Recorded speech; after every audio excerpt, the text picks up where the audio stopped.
सिंधुदुर्ग जिल्ह्यात प्रथमच ओरोस इथं Mahindra first choice multi brand car service workshop Jaitapkar automobiles. लाव रे तो व्हिडिओ याची सोशल मीडियावर सध्या जोरदार चर्चा आहे। ठाकरे शैली सोबत मोदींच्या दाव्यांचा पोलखोल, मग चर्चा तर होणारच। पहा सिंधुदुर्ग लाईव्हचा special report. Jaitapkar builders and developers 20 वर्षांपासून गृहस्वप्न साकार करणारं एक नातं विश्वासाचं। महाराष्ट्र नवनिर्माण सेनेचे अध्यक्ष राज ठाकरे यांनी लोकसभा निवडणूक लढणार नसल्याचं जाहीर केलंय। मात्र मोदी आणि भाजपा विरुद्ध प्रचार सभांचा त्यांनी धडाका लावलाय। इतर पक्षांपेक्षा फक्त चर्चा आहे ती राज यांच्या भाषणांची। तरुण मंडळींनी तर राज यांना अक्षरशः डोक्यावर घेतलंय। सोशल मीडियावर लाव रे तो व्हिडिओ न थैमान घातलाय। जरा लावा व्हिडिओ, जरा लाव रे प्रश्न तो लागेल का पुढचं त्यांच्या तोंडून ऐक त्याचा परिणाम काय झाला बघा। लाव पुढे लाव, ऐका लाव रे ते। आतापर्यंत मोदींनी केलेली भाषणे, दिलेली आश्वासनं व आताची परिस्थिती राज ठाकरे मांडत आहेत। अगदी पुराव्यानिशी मोदींचे जुने व्हिडिओ दाखवून, तेही अगदी ठाकरे शैलीत। मग चर्चा तर होणारच। आणि आता एक आठवड्याभरापूर्वी महाराष्ट्रामध्ये आले होते आणि महाराष्ट्रामध्ये येऊन त्यांनी काय भाषण केलं मी हे मुद्दामून सगळ्या ठिकाणी ऐकवणार आहे। खास करून अख्ख्या सगळ्या माझ्या भाषणामध्ये ऐकवणार आहे। या 3 गोष्टी मी निश्चित ऐकवणार सगळ्यांना। मला कल्पना आहे की माझं समजा भाषण अजून रोज टेलिव्हिजनवरती बघत असतील त्यांना ही पण गोष्ट सतत समजू दे, सतत तो स्क्रू जो आहे ना तो सतत फिट होऊ दे आतमध्ये। हे विसरताच कामा नये की आमचा पंतप्रधान काय करतोय।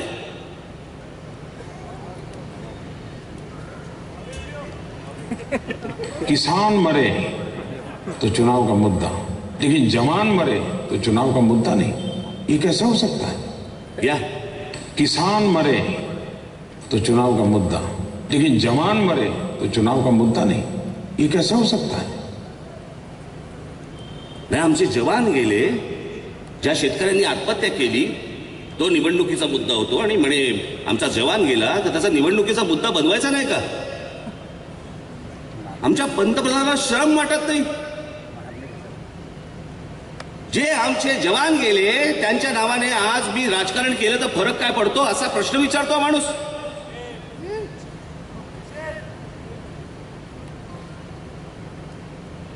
आणि जाहीररित्या हा माणूस येऊन भाषणामध्ये सांगतो की पुलवामाच्या जवानांच्या नावाने मला मतदान करा म्हणून।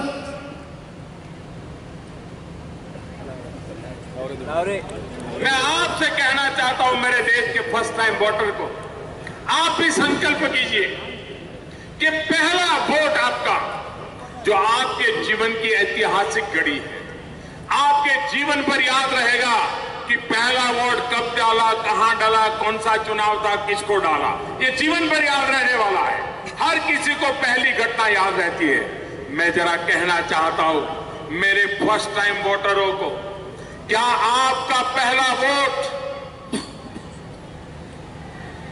पाकिस्तान के बालाकोट में एयर स्ट्राइक करने वाले वीर जवानों के नाम समर्पित हो सकता है क्या?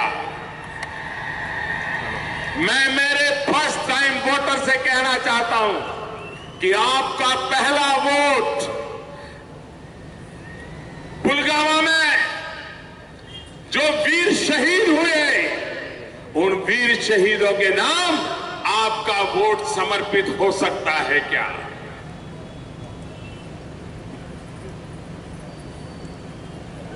बघितलं असं पंतप्रधान तुम्ही?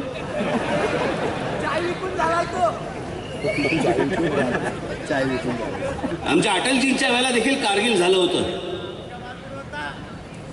पण आमच्या अटलजींनी त्याचा कधी बाजार नाही मांडला।